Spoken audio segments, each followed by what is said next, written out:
He hasn't come yet. He still hasn't come.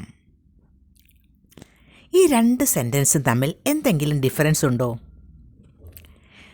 നോക്കൂ, ഒരു സെൻറ്റൻസിൽ first സെൻറ്റൻസിൽ ഉപയോഗിച്ചിരിക്കുന്നത് യെറ്റ് എന്നാണ്, പക്ഷേ സെക്കൻഡ് സെൻറ്റൻസിൽ ഉപയോഗിച്ചിരിക്കുന്നത് സ്റ്റിൽ എന്നാണ്.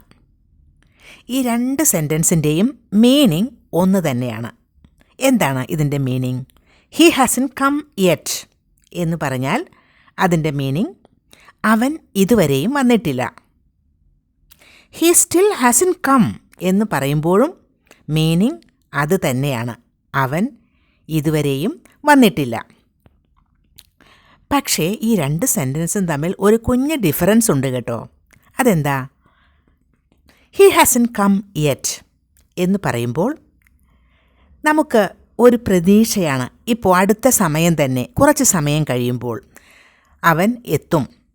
അപ്പോൾ നമ്മൾ പ്രതീക്ഷിച്ചിരിക്കുകയാണ്, ഒരു എക്സ്പെക്റ്റേഷൻ അവിടെയുണ്ട്. We expect him to come soon. ഇനി സെക്കൻഡ് സെൻറ്റൻസ് ആണെങ്കിലോ, ഹി സ്റ്റിൽ ഹാസൻറ്റ് കം, അവൻ ഇതുവരേക്കും വന്നിട്ടില്ല എന്ന് പറയുമ്പോൾ അതിൽ ഒരു സർപ്രൈസ് ആണ്.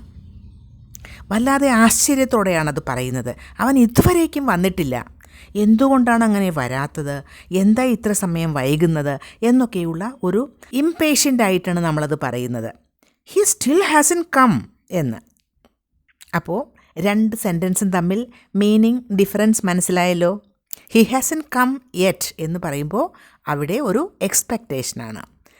അതേസമയം ഹി സ്റ്റിൽ ഹാസൻറ്റ് കം എന്ന് പറയുമ്പോൾ വളരെ സർപ്രൈസ്ഡ് ആയിട്ടാണ് നമ്മളത് പറയുന്നത്.